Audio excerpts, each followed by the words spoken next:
یہ عقیدہ کہاں سے نکل آیا کہ آپ ان کے جھنڈے اٹھا لیں اور ان کے جلسے کریں اور ان کے عرس منائیں اور یوم میلاد منائیں؟ 1300 سال میں صرف ایک ہی عقیدہ رہا کہ غلطی پر تھے، ان کا طرز عمل خروج تھا، کسی نے بغاوت کہا، کیوں کہ خلیفہ راشد کے خلاف نکلے تھے۔ عقیدہ تو یہ تھا کہ چپ رہیں، تم نے اپنی چپ توڑ دی اور نعرے لگا کر بالواسطہ مولا علی المرتضیٰ کے بغض کو پھیلانا شروع کر دیا۔ تم نے زبان کھولی، کھولتے مولا علی کہنے میں کھولتے تو بات تھی، ایمان تھا۔ تم نے ان کو مولا بنایا جن کے لیے ائمہ چپ کرواتے رہے کہ چپ زبان بند رکھیں، سب و شتم نہیں کرنا، لان تان نہیں کرنی، تفسیق و تکفیر نہیں کرنی۔ وہ چپ کراتے رہے تاکہ صحابہ کا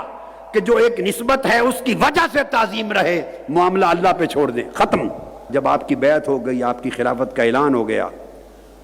تو اس کے بعد آپ ہی خلیفہ راشد تھے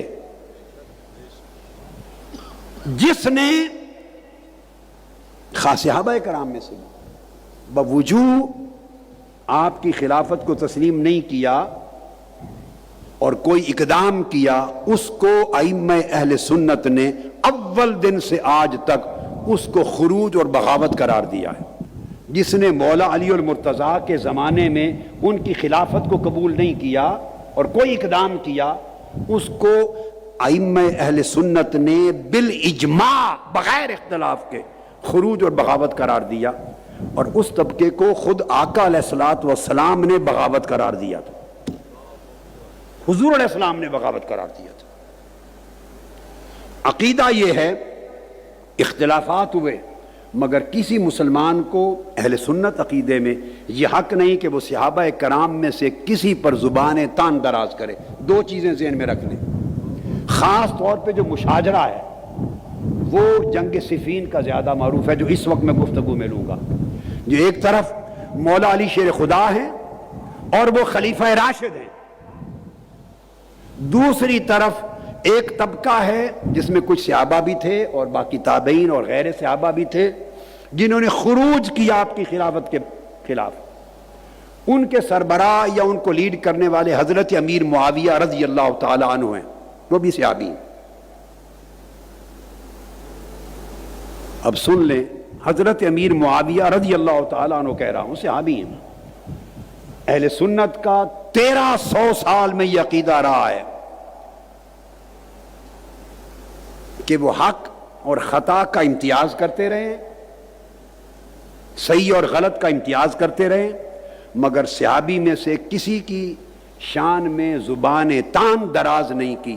نہ لان کرنا جائز ہے، نہ تان کرنا جائز ہے، نہ سب و شتم کسی پر جائز ہے، نہ کسی کی تکفیر و تفسیق جائز ہے۔ کسی کو کافر کہنا جائز نہیں، فاسق کہنا جائز نہیں، کسی کو ملعون کہنا جائز نہیں، تان کرنا جائز نہیں، سب و شتم گالی دینا جائز نہیں۔ کف لسان کا حکم ہے حضرت امیر معاویہ رضی اللہ تعالی عنہ کے لیے۔ کف لسان، یہ اہل سنت کا عقیدہ ایک بڑا نازک عقیدہ ہے۔ ادھر ہٹ گئے تو اور مسلک بن گیا، اس طرف ہٹ گئے افراط ہوا یا تفریط، آپ مسلک اعتدال پر اہل سنت پر نہیں رہے، گمراہی کی طرف چلے جائیں گے۔ اور کف لسان، صرف زبان کو بند رکھنا، ایک یہ چیز طے شدہ رہی، ایک یہ طے شدہ رہی کہ حق پر ان سارے مشاجرات میں مولا علی المرتضیٰ تھے۔ چونکہ گفتگو اس وقت صرف حضرت امیر معاویہ رضی اللہ تعالیٰ عنہ کے تناظر میں ہو رہی ہے، جنگ صفین اور آپ کا جو پورا نظام سیاست و ملوکیت تھا اس حوالے سے ہو رہی ہے، لہذا ان کا سٹینڈ خطا پر مبنی تھا، وہ خاطی تھے، ان کا موقف درست نہیں تھا۔ اور فقہا نے اور ائمہ اصول الدین نے اپنی تمام کتب اہل سنت کے اندر ان کے اس عمل کو، اقدام کو خروج اور بغاوت تک کا لفظ لکھا ہے، خروج اور بغاوت کا لفظ لکھا ہے۔ کسی ایک کتاب نے بھی ان کے عمل کی توثیق نہیں کی۔ میں 1300 سال کے ذخیرہ علم کی بات سند اور دلیل اور حجت کے ساتھ کر رہا ہوں۔ ائمہ اہل سنت میں کسی ایک نے ان کے طرز عمل کی توثیق نہیں کی، اس کو درست نہیں کہا، اس کا دفاع بھی نہیں کیا، کسی نے دفاع بھی نہیں کیا، نہ ان کی شان میں کسی نے کلابے ملائے، نہ کسی نے قصیدے پڑھے، نہ ان کے لیے جلسے جلوس کیے، نہ ان کی شان میں ترانے بلند کیے، نہ ان کے جھنڈے اٹھائے، نہیں۔ 1300 سال کا اہل سنت والجماعت کا ذخیرہ علم متفقہ، جس پر اختلاف نہیں ہے، میں ذمہ داری سے کہہ رہا ہوں، کتابیں پڑھیں، کھنگالیں کتب کو، علم کے سمندر میں غوطہ زنی کریں، آپ کو پتا چلے 1200-1300 سال میں اصول دین اور اصول عقائد کے اور اصول فقہ کے کسی ایک عالم اور فقیہ اور امام نے ان کا دفاع نہیں کیا، ان کے طرز عمل کی توثیق نہیں کی، ان کے قصیدے نہیں پڑھے۔ ہر ایک نے متفقہ طور پر ان کے طرز عمل کو خروج کہا، بغاوت کہا، اور مولا علی المرتضیٰ کو حق پر کہا، والحق کان بید علی، ہر ایک نے لکھا، مگر ساتھ کہا خبردار آپ کا حق نہیں۔ ان کو مجتہد خاطی کہا، یہ ان کا اجتہاد تھا، وہ خطا پر مبنی ہے، معاملہ اللہ پہ چھوڑا، اور صحابہ کرام میں شامل ہونے کی باعث کف لسان کو حکم دیا کہ کوئی انہیں کافر نہ کہے۔ میرے لفظ سنیں، کتابوں میں لکھا ہے کہ انہیں کافر نہ کہا جائے، انہیں فاسق نہ کہا جائے، تکفیر نہ کرے، منع ہے، حرام ہے، تفسیق نہ کرے، منع ہے، لعن و طعن نہ کرے، لعنت نہ بھیجے، منع ہے، حرام ہے، سب و شتم نہ کریں، گالی گلوچ نہ کریں، حرام ہے۔ 1300 سال سے ائمہ دین تو یہ کہہ کر دفاع کرتے رہے ہیں کہ لعن طعن نہ کریں، سب و شتم نہ کریں، ان کو کافر و فاسق نہ کریں، زبان بند رکھیں۔ یہ عقیدہ کہاں سے نکل آیا؟ لوگ زبان بند کرواتے رہے 1300 سال تک ائمہ، اور آج یہ عقیدہ کہاں سے آیا کہ آپ ان کے جھنڈے اٹھا لیں اور ان کے نعرے لگائیں، اور مسجد بجائے مسجد علی رکھنے کے ان کے نام پہ رکھیں، اور ان کی شانوں پر ترانے اور قصیدے گائیں، اور ان کے جلسے کریں، اور ان کے عرس منائیں اور یوم میلاد منائیں۔ خدا کے لیے مجھے بتا دو،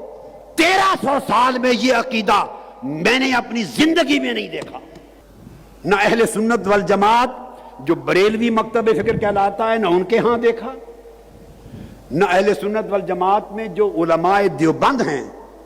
دیوبندی مکتب فکر، نہ ان کے ہاں دیکھا۔ یہ سن لیں، میں ضمانت کے ساتھ کہہ رہا ہوں، نہ اہل حدیث مکتب فکر میں دیکھا جن کو سلفی کہتے ہیں، نہ حنفیوں میں دیکھا، نہ مالکیوں میں، نہ شافعی میں، نہ حنبلی میں، نہ مقلدین میں، نہ غیر مقلدین میں، نہ اشاعرہ میں، نہ ماتریدیہ میں،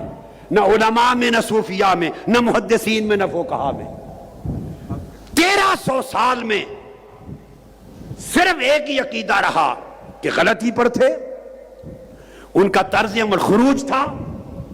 کسی نے بغاوت کہا، کیوں کہ خلیفہ راشد کے خلاف نکلے تھے، صرف اتنی بات۔ مگر چونکہ عمل سخت ہے، ساتھ کہہ دیا خبردار، لعن طعن نہیں کر سکتے، سب و شتم نہیں کر سکتے، معاملہ اللہ پہ چھوڑا، زبان کو بند رکھیں، ہر صحابی کی تعظیم کریں، ہمارے اوپر واجب کر دیا۔ عقیدہ تو یہ تھا کہ چپ رہیں، تم نے اپنی چپ توڑ دی اور نعرے لگا کر بالواسطہ مولا علی المرتضیٰ کے بغض کو پھیلانا شروع کر دیا۔ اب آج حضرت امیر معاویہ، میں خود رضی اللہ تعالیٰ عنہ کہتا ہوں، میں سب و شتم کو حرام جانتا ہوں، کف لسان کا عقیدہ میرا وہ عقیدہ ہے جو 1300 سال سے ائمہ اور اکابر اہل سنت کا کتابوں میں ہے۔ ہم زبان بند رکھتے ہیں، اور تم نے زبان کھولی، کھولتے مولا علی کہنے میں کھولتے تو بات تھی، ایمان تھا۔ تم نے ان کو مولا بنایا جن کے لیے ائمہ چپ کرواتے رہے کہ چپ، زبان بند رکھیں، سب و شتم نہیں کرنا، لعن طعن نہیں کرنی، تفسیق و تکفیر نہیں کرنی، وہ چپ کراتے رہے تاکہ صحابہ کا کہ جو ایک نسبت ہے اس کی وجہ سے تعظیم رہے، معاملہ اللہ پہ چھوڑ دیں، ختم۔ 1300 سال یہ رہا، اب تم جھنڈے لے کے باہر نکل آؤ اور ان کی شانیں بیان کرو اور ان کے جلسے جلوس نکالو اور لوگوں کے ذہنوں میں ایک انتشار پیدا کرو کہ وہ بھی صحابی تھے، یہ بھی صحابی تھے، وہ حق پر تھے، یہ حق پر تھے۔ کون وہ شخص ہے خلفائے راشدین کے بعد جن کو آپ مولا علی کے مقابلے میں کھڑا کرنے کی جرات کر سکتے ہیں؟ جو خلفائے راشدین کے علاوہ مرتبے میں کوئی مولا علی شیر خدا کے مقابلے میں کسی کو کھڑا کرتا ہے وہ اپنے ایمان کی جڑ کاٹ دیتا ہے، وہ دین کی اور عقیدے کی نفی کر دیتا ہے۔ صحابہ کرام کے بارے میں نے چونکہ بیان کر دیا، یہ حکم آقا علیہ السلام کی حدیث ہے، حتیٰ کہ جو صحابہ کرام پر لان تان کرے، آقا نے فرمایا گالی دے، اس پر اللہ کی لعنت۔ یہ عمومی حکم کی وجہ سے چپ رہے اہل سنت، اور ہیں اور رہیں گے۔